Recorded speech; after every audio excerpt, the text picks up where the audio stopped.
Can you believe I'm suing the only son I ever gave birth to? Seriously.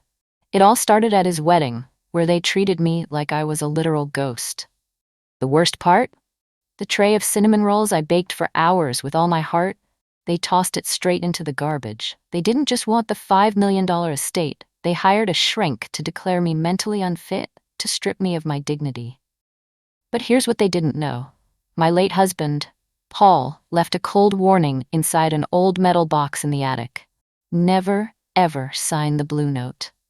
This secret is my only weapon. I'm going to use it to turn the tables on my own flesh and blood and make the betrayer beg for forgiveness. Are you ready to see how a mother, crushed by her own son, fought back and took her power back? If your own family ever made you feel invisible, or if you're fighting for your sanity right now, you don't have to fight alone. Hit subscribe right now. Let's stand together for justice and healing.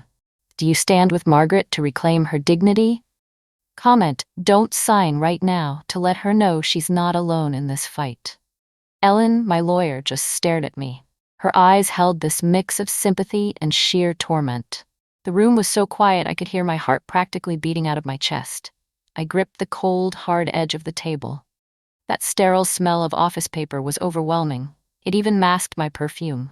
"Are you absolutely sure you want to go through with this?" she asked. I looked down at my hands, the hands that cradled him, the hands that braided his hair and baked all those cinnamon rolls for the man sitting across from me now, my defendant. Then this memory flashed. Daniel was 17. His eyes lit up when Paul bought him his first car, a decent used one. Daniel didn't say, "Thanks, Dad." He asked, "Is this the newest model?"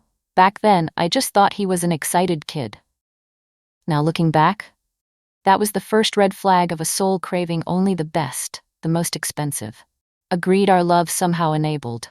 That truth hit me like a ton of bricks. It was gut-wrenching. "I don't have a choice anymore," I whispered, because this started a long, long time ago, on what should have been the happiest day of a mother's life. The memory of that day, the blue dress and the smell of cinnamon rolls, it flooded over me like a tidal wave. They say weddings bring families closer, but sometimes they just quietly expose the gaping holes that have been growing between loved ones. I wore my best navy blue dress, the one I'd saved for years. I wore the silver ring Paul gave me. And yeah, I baked that cinnamon rolls Daniel used to absolutely devour as a kid. I even carefully folded the wool shawl, the one Daniel once teased me about, saying I looked like some old movie mom. But when I walked into that lavish lakeside resort ballroom, all shimmering lights and clinking glasses, I realized nobody had saved me a seat near my son. I just stood there, clutching my shawl, and I remembered. All those years I favored Daniel over my daughter, Clara, because of some outdated idea that the son carries on the family name. I genuinely thought selling the house and moving in with Daniel, leaving him the estate, was the ultimate expression of love. Especially after he sat with me those nights Paul passed, while Clara, always the independent one, kept her distance. A sharp pain twisted in my gut. It was like everything I believed about my family just tilted off its axis. And that tilt, I knew it was about to change everything. Rockport, Maine. That spring was so strangely quiet. Not the peaceful sound of the ocean, but the deafening silence of a world that forgot you existed. My cedar-shingled house nestled by the water, surrounded by memories that wouldn't fade. Paul, my husband, died 7 years ago. I've been alone since. Daniel rarely visited, and I kept telling myself that's normal. Kids grow up. They have their own lives. Right? Lately my days dragged, slow as cold coffee dripping from an old maker. I'd bake cinnamon rolls every morning, flip the local paper next to a cold cup, and water the stubborn marigolds that refused to bloom on time. Sometimes I'd watch the mail truck drive right past.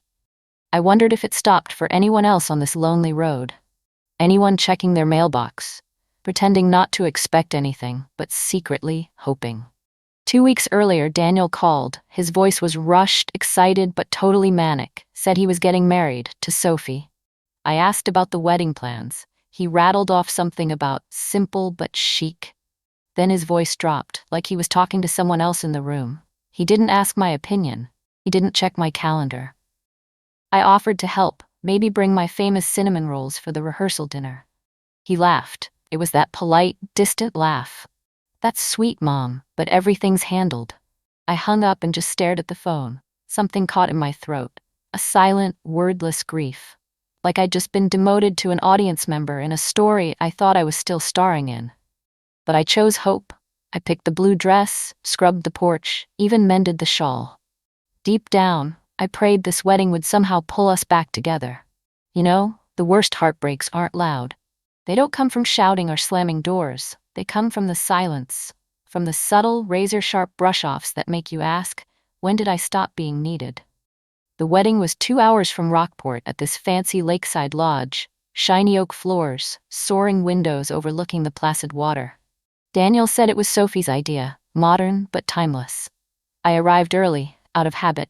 My navy dress was pressed sharp, not flashy. Hair neat, light lipstick, the look a mother wears for her son's big day. I crossed the lobby, my heels clipped loudly on the polished wood. The girl at the reception table handed me a name tag. Her smile was bright, but dead in her eyes, like she had zero idea who I was. The tag just read, Margaret Ellis. No mother of the groom. No special ribbon like the bride's family had. I pinched the tag hard, then pinned it on. Inside the main hall, groups were forming. Laughter hung in the air over the soft music. Waitstaff drifted past with trays of champagne and tiny, cold, expensive-looking canapés. I spotted Daniel up front with Sophie, surrounded by strangers. He didn't even see me. Then some event planner dude in tight pants and a headset waved me to a table in the back corner. I checked the seating chart. The tables near the stage read groom's colleagues, bride's family, maid of honor's parents. My table marker? Just Margaret. No last name. No role. I sat down, wedged between a retired fisherman and some ceramics artist from the suburbs. I was a literal ghost in that shimmering room. I reached for a glass of champagne, but a waiter zipped past, completely missing me. I pulled my hand back. It felt like a cold burn running up my arm. The people at my table were nice enough, but they didn't know Daniel from Adam. They talked around me all night, about fish, about pottery, things I didn't care about, and things they certainly didn't care to hear from me. While everyone was raising their glasses, I happened to see Sophie slip down the back hall. She was on the phone, whispering, "Yeah, right after the wedding. I'll make sure he signs it." The door slammed shut before I heard anything else. I didn't know who she was talking to, but a knot of dread formed instantly in my stomach. Minutes later, Sophie was back, all smiles for the guests.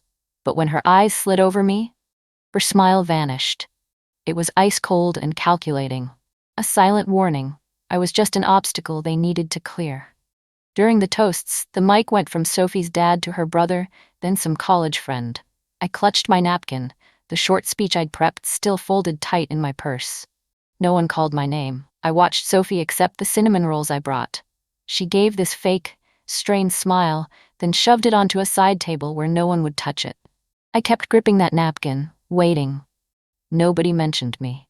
But I was wrong. The silence wasn't the worst part. The worst part was the storm coming for me, right from the place I thought was safest. And that storm's name was Daniel. Someone made a joke about red wine and a vacation to Cape Cod. Someone else asked when the mother of the groom would speak. Sophie smiled, a tiny, dismissive thing.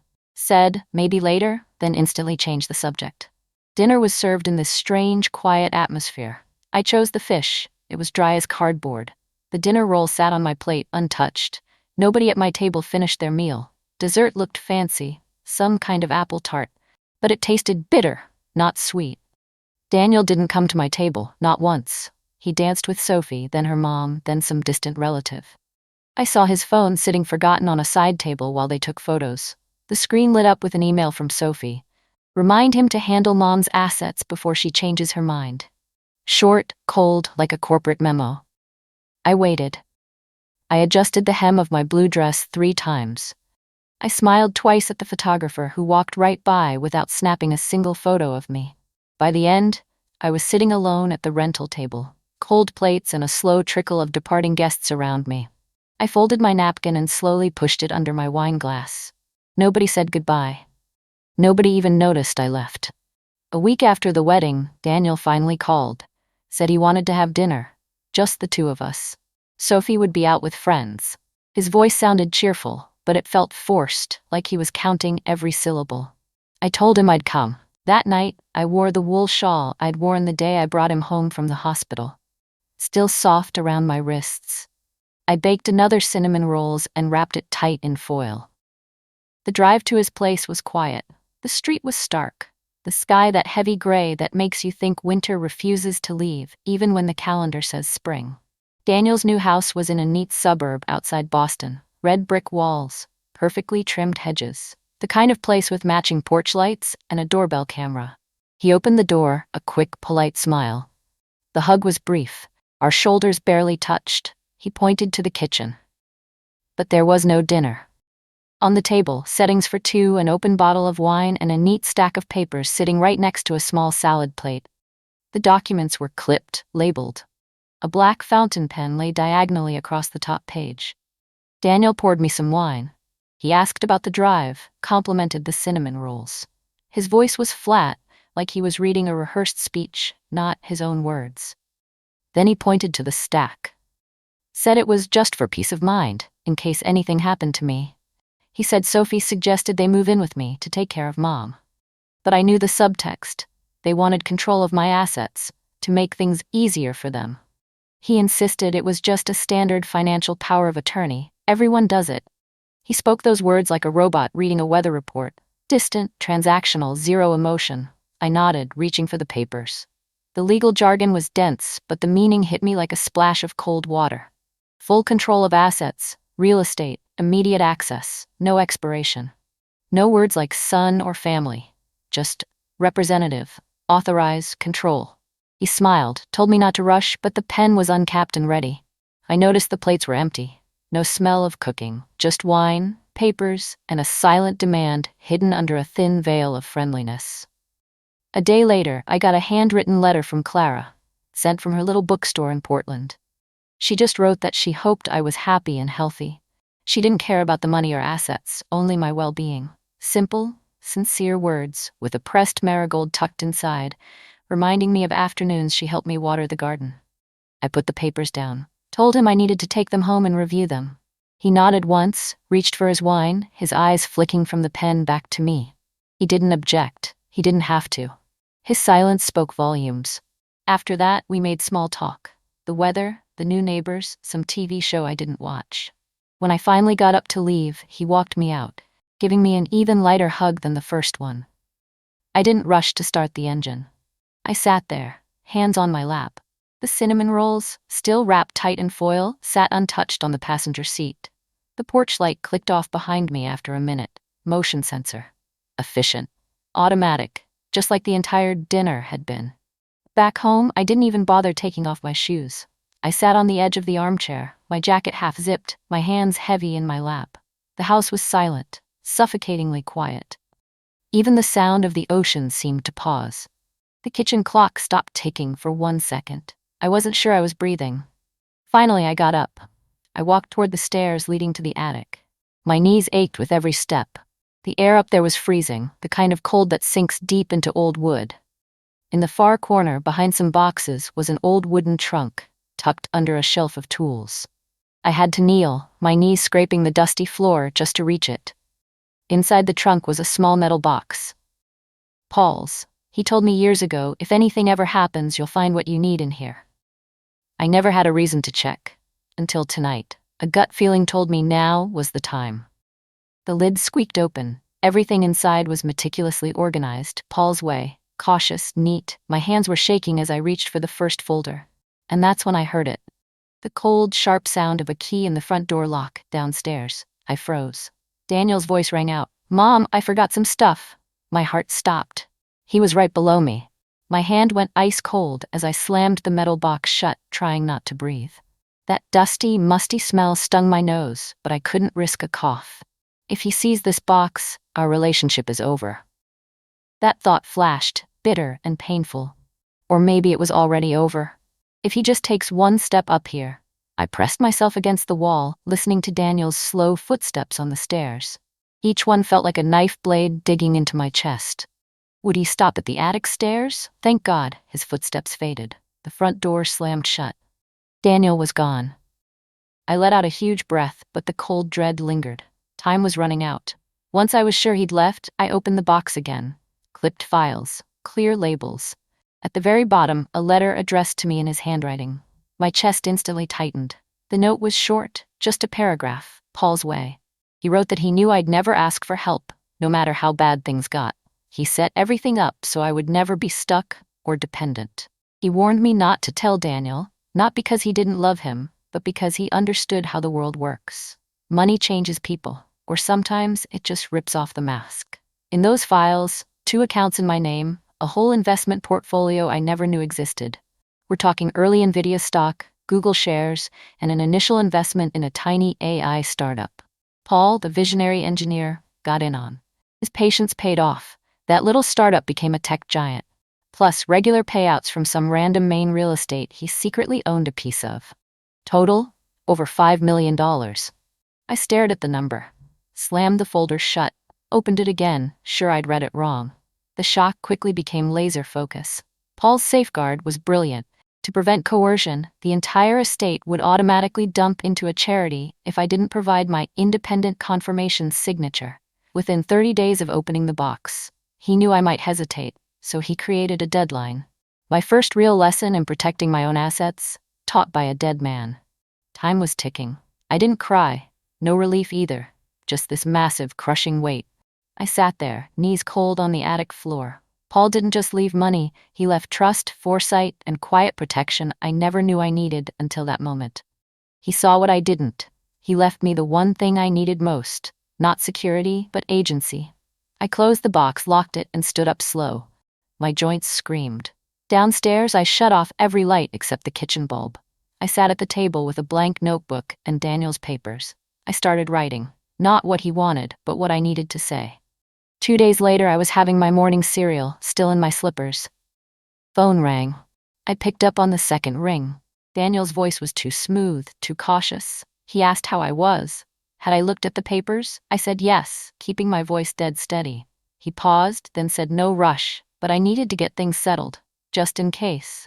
I asked what he meant.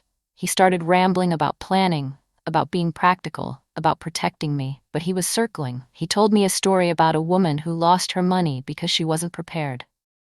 He went into detail about a neighbor who had a stroke and lost control of her money. Then a friend's mom who couldn't remember her bank passwords. I knew then, this wasn't concern. This was a calculated script. When I gave him silence, he cleared his throat, then his tone sharpened. It's just going to be harder to arrange if you wait too long. He pressed me, said signing now was the smart move while things were simple. I looked out the window. Bare branches. A squirrel darted across the lawn and vanished. I felt that sharp ache in my chest again. I told him I would think about it. He said fine, but added that Sophie had already found a financial advisor who could handle everything for me. They were ready to take over. The call ended. I sat there. The cereal was soggy. I remembered the nights I stayed up with him when he was sick, the 3-hour drive to bring him a spare car key. That was my language of love. Now he was talking to me like I was an item on a checklist. The house felt suffocating, the silence pressing in on me from all sides. I dumped the cereal down the sink, rinsing until the last drop was gone. In that panic, my eyes caught an old brown envelope on the shelf. I'd gotten it weeks ago, but never dared to open it. Paul's old instructions. If you ever feel lost, look for what I left in the attic box. My hands shook opening it. Inside, a short note from Paul. My love, I know you are too trusting. If you're reading this, your heart probably already knows something is wrong. I wanted you to be safe. Everything I have is to protect you. Find the metal box in the attic. And remember, a mother's instinct is never wrong. Love, Paul. Tears hit the paper. Paul didn't have to spell it out. He knew. I flipped the paper. A tiny sentence written on the back. If you find the blue note, don't sign it, no matter who tells you to. The blue note? I whispered. My mind was reeling. How? Then it hit me like a flashbulb going off. A year before he died, Daniel bragged about a friend whose mother signed full power of attorney. It was on this paper with a really nice green-blue logo, Daniel had said, all full of admiration. I'd thought nothing of it, but Paul had been quiet. Later, he hugged me and whispered, "We won't ever need that fancy-colored paper, my love." It wasn't a comforting thought. It was a coded warning. My husband's gut saw the greed casting a long shadow. A cold certainty shot down my spine. I understood the game now. I had zero time to sit and think. I had to get back to that attic immediately. I wiped my eyes, took a deep breath. The envelope wasn't a mystery anymore. It was a battle map. I had to place the final piece. It was my turn to build something for myself, not out of rage, but because love has limits, and I just hit mine. It took me 3 days to decide the next step. Not from hesitation, but from needing clarity. My move had to come from a place of understanding, not fear. I found Ellen's number on the back of an old birthday card. She was a retired probate lawyer. We hadn't talked since her husband passed, but I remembered her saying, "The quiet women often leave the deepest marks." When I called, she answered right away. Her voice was sharp. I told her everything. She didn't interrupt. She just listened. Then she said we needed to meet. No drama, no judgment, just coffee and clarity. The next afternoon, we met at Ellen's kitchen table. Her house was tiny, super neat, full of knit blankets and books. I handed her the envelope. She read Paul's documents line by line. Her eyes moved fast, like she'd seen this exact scenario play out 1,000,000 times, always too late for someone. When she finished, she looked up. "You have way more leverage than you think," she told me. She explained the money was locked down tight, the investments were solid, the legal footing was concrete. But only if I kept it that way. She asked if I wanted to set up a living trust. I said, yes. Who did I want to designate? I told her, nobody. Not yet. Maybe never. She gave a nod. Then she told me to bring out Daniel's papers. I pulled the stack out of my purse. She flipped through them without blinking. She said the language was aggressive. Immediate control, full access, zero oversight. "This isn't documentation to care for someone, Margaret," she said. "This is documentation to take someone over."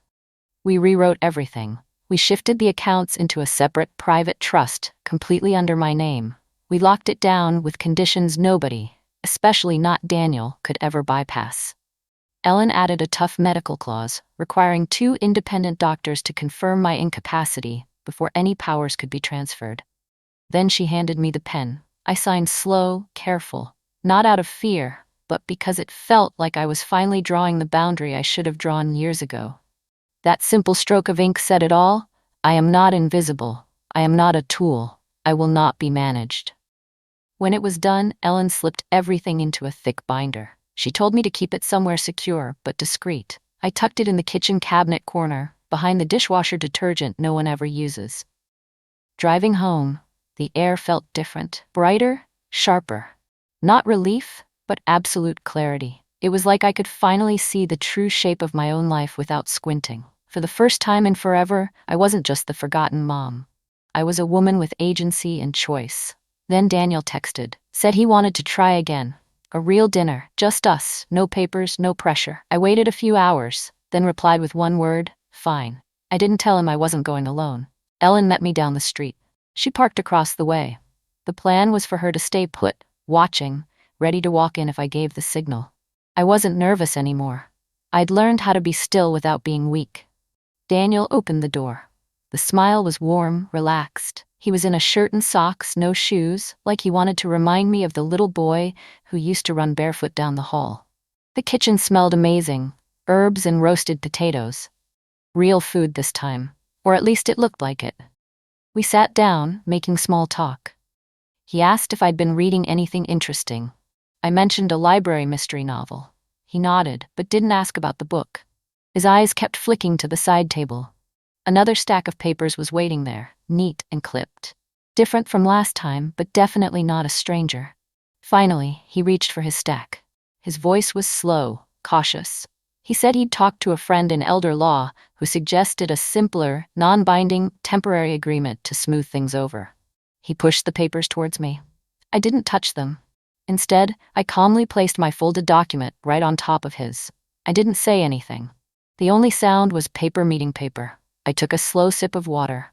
He looked down, confused, and slowly unfolded my document. It was the official notice of trust implementation, my signature on the last page, all assets locked into my legal protection. His face didn't change immediately, but his eyes did, blinking faster. His jaw clenched, like he'd just bitten into something sour but was trying to force a smile. I spoke slowly. I told him I appreciated his concern, that planning ahead was responsible. But I had already taken care of things. Everything was settled. Everything was final. He asked if I'd talked to anyone. I told him I had. A friend who understood the meaning of preparation without pressure. The room went silent. He leaned back, his finger tapped the tablecloth once, and stopped. In that moment, he wasn't a son or a husband. He was a man who realized he'd run out of options. Ellen walked in right then, polite and quiet. She smiled, greeted Daniel softly, introduced herself. Then she said, "Because of dinner, we were leaving now." I got up, grabbed my coat, and walked out the door with her. I didn't look back. The air outside was cold, the wind sharp. I let out a long, slow breath. Something huge had finally been released. Something snapped inside me. Not rage. Just pure, clean release. For the first time, I walked out without pain. I walked out with purpose. The next morning was colder than the forecast. That quiet, stubborn cold seeped into the old floorboards. I baked cinnamon rolls and poured a glass of juice. Sat at the kitchen table, but couldn't touch it. My hands were warm from last night, but my chest felt tightly squeezed. Around 10, my phone buzzed. A text. Just one line from Daniel. "You're making this harder than it has to be." I read those words, and I knew, the way a mother knows the true meaning behind her child's silence, this was not about things being hard. This was about control. A door he assumed would always swing open for him had just been firmly closed. No "Hey Mom," no name, just those words. I stared at the screen for a beat, then flipped the phone face down. The cinnamon rolls was cold. The juice didn't appeal to me. No follow-up text, no apology, no explanation. And I knew, the way only a mother knows, that wasn't disappointment. That was control. He thought that door would always be open. I just locked it shut. That afternoon, Clara showed up. She brought a box of homemade cookies, still warm, smelling like pure vanilla. She sat down, talking about her little bookstore, struggling with rising rent. But she smiled immediately and said, "I don't need anything from you, Mom. Just be happy." Her words were soft, genuine, like a cool breeze in the dead of winter. They reminded me of those sincere notes she sent after the wedding, always just focusing on my health. Then her voice dropped. "Sometimes I wonder," Clara said, looking into her teacup, "if things would be different, you know? If you had been as enthusiastic about my projects as you always were about everything Daniel did." There was zero blame in her voice, just this gentle, heartbreaking truth. It squeezed my heart. I realized Clara's independence wasn't just a trait. It was an adaptation, a survival mechanism she developed early on. I went to the storage room, pulled open some dusty old containers. I found the photo albums. I flipped a page. Christmas, years ago. 5-year-old Daniel grinning, sitting in a sea of gifts. He was clutching the most expensive toy, already eyeing the next box. He'd carelessly pushed Clara's handmade gift aside. Back then, I called that childlike excitement. Now, I got it. I saw the roots of entitlement. A kid who always got what he wanted, no questions asked. Maybe, just maybe, our blind love had created a man who believed he was owed everything. And I was right. Just days later, I got a shocking call from a legal contact. After my firm refusal, Daniel went nuclear. He hired a private investigator, dug through Paul's old financial records, and he finally dug up the $5 million trail. The Nvidia, the Google, the main real estate payouts, finding that just poured gasoline on his greed. One late afternoon, I got a text from Sophie. Her tone was conciliatory. She apologized for the stress and insisted they only wanted to plan responsibly. Then she wrote a line I had to read twice. "You raised a strong son, Margaret. We just want to support his future." The words were polished, but the underlying message was screaming loud and clear. Your time is over. Back off. Their strategy completely changed. Instead of direct pressure, Daniel and Sophie started inviting me to lavish dinners in Boston, sending expensive gifts, high-end silk scarves, imported perfume.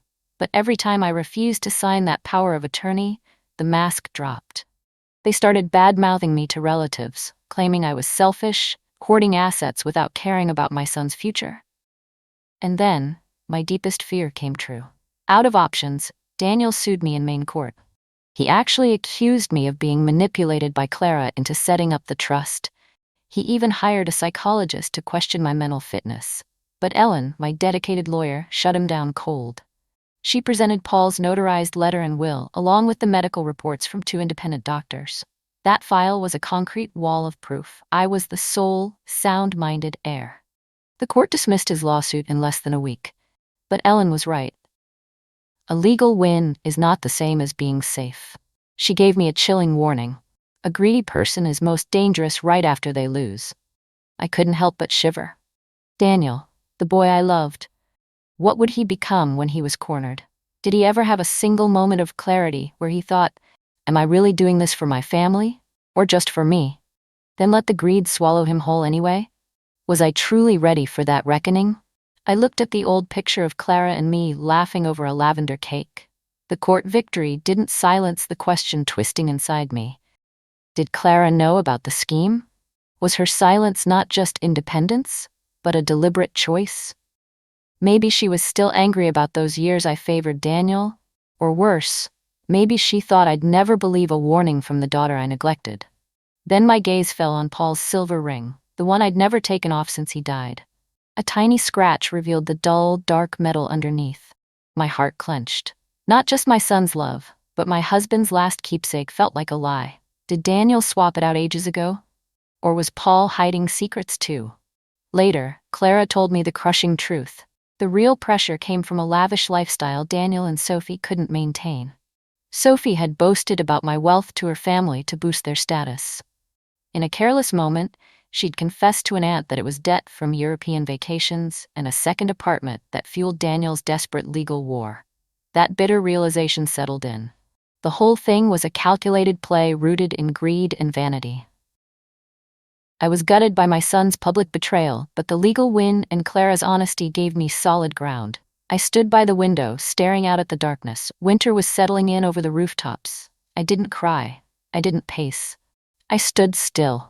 Because sometimes, the most powerful response is absolute silence. And when a door closes, you shouldn't reopen it. Not with force, not with guilt, and definitely not with blood.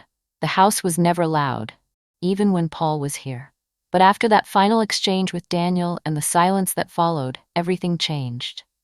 The stillness wasn't neutral, it was a verdict. I started moving slower through the rooms, not from wariness, but because there was no rush anymore. The days felt softer. I folded towels neatly, wiped the kitchen counter even if it was clean, watered the plants on time. I wasn't waiting for the phone to ring, but I noticed when it didn't. 3 days passed before the voicemail light blinked on. The voicemail light was blinking. I didn't pick up when he called, but I listened later. Daniel's voice came through the speaker. It sounded like he was talking from behind a door I wasn't opening. He said he overreacted, that he just wanted things handled the right way. Then his voice dropped. He said he missed the old days, that he hoped we could just talk. Just talk. I didn't delete the message, didn't save it. I let it sit there, suspended between cold text and responsibility. That night, I scrolled through old messages, ones I hadn't opened for months. I found pictures from years ago. Daniel grilling outside, Sophie holding the cinnamon rolls tray I taught her to make. A blurry photo of the old dog before he got too stiff to climb the stairs. Further back, texts from when Daniel used way too many exclamation points. When he still signed off with "Love you, Mom." I opened one. I stared. I wasn't trying to feel anything, just acknowledging what was there. Then I deleted them. One by one, not out of anger, but acceptance. The very last one I kept was a video. 10-year-old Daniel, holding a flashlight under his chin, telling a scary story in the dark. My younger, softer laugh echoed in the background. I watched it twice, then closed the phone. I went to bed early, not to sleep, but to lie still. The bed felt wider. Not empty, but honest. I gave that boy everything, and the man he became used it to turn against me. The most painful part wasn't the greed. It was realizing I was no longer his mother. I was just a resource.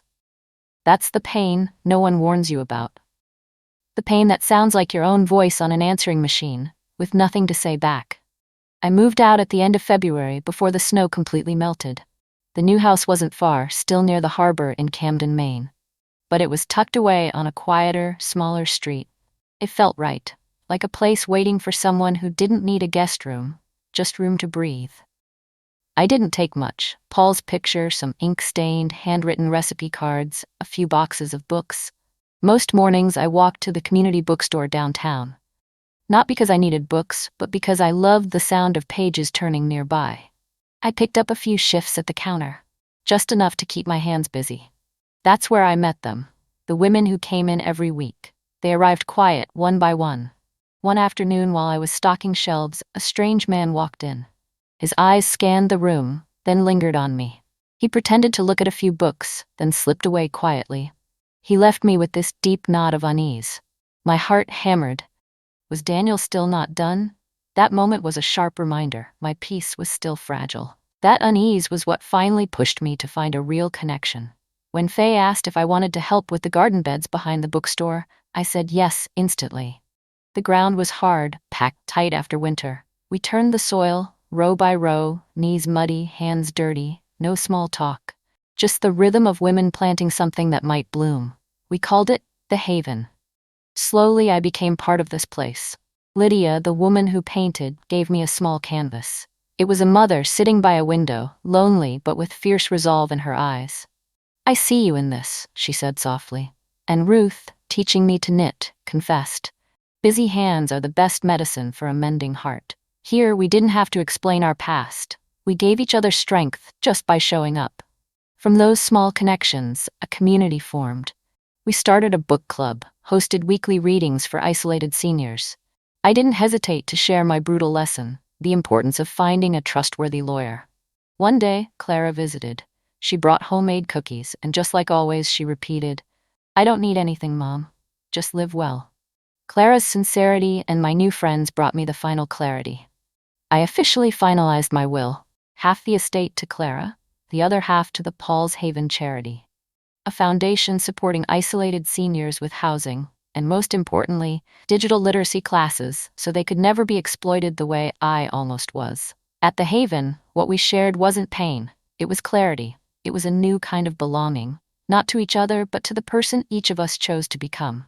In that space, with dirt under my fingernails and books nearby, I stopped feeling like a burden. I started feeling like a woman, not waiting, not missing, just present, rooted, like something finally ready to grow. One spring morning, I'd finished sweeping the porch of my new house in Camden. The air carried salt from the harbor. Sunlight cut through the clouds for the first time in days. I was about to go make coffee when I saw Daniel's car parked at the curb, motionless. I refused to meet him. I left a note tucked in the doorframe. "I need time." He sat there for a while before getting out. He moved slower than I remembered.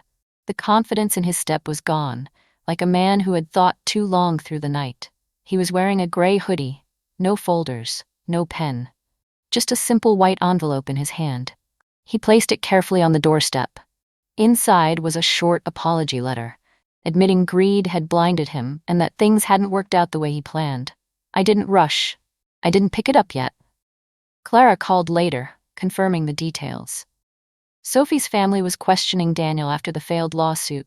Their luxurious lifestyle was collapsing now that they couldn't maintain the second apartment and expensive trips. I let the silence stretch out a little longer. Then I sat down on the wooden steps, not too close, not too far from the envelope, just enough for the wood to creak beneath me. I wrote a reply to Daniel, but I didn't send it. I talked about the peace of setting boundaries. I told him I forgave him, but that forgiveness didn't come with a key.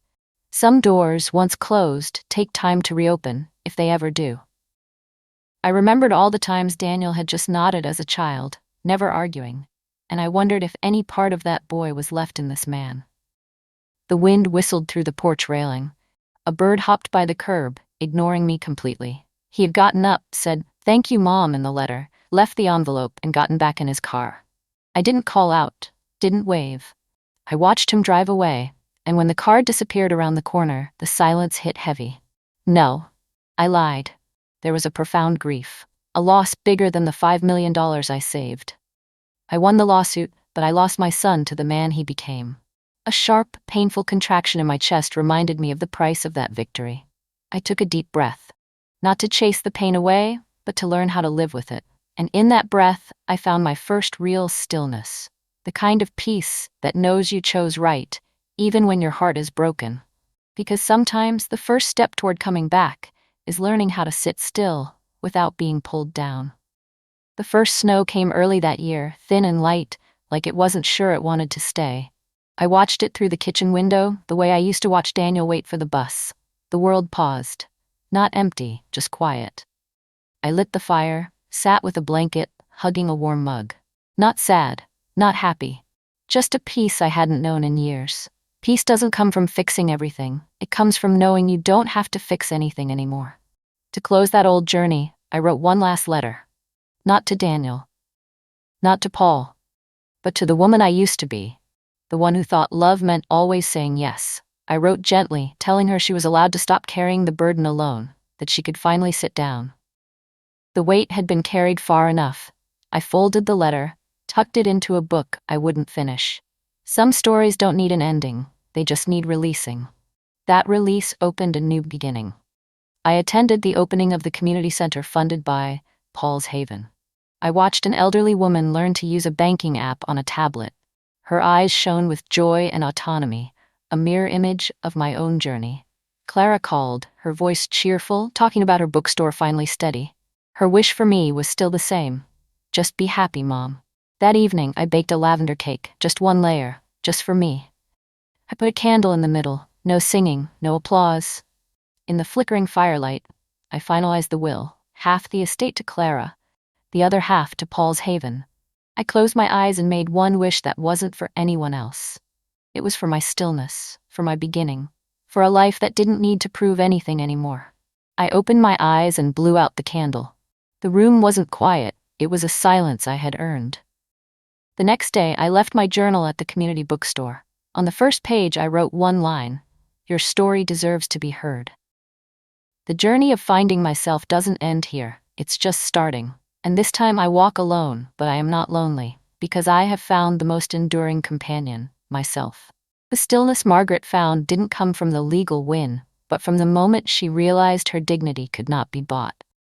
If this story of betrayal hit your heart, and you've ever felt yourself being made invisible, subscribe now. Together, we build a community where courage is spread, where you find the strength to heal and reclaim the worth that was always yours. The next step in the journey will lead you to the answer. Does true love require boundaries or unconditional sacrifice? Comment boundaries or unconditional. We value all of your perspectives.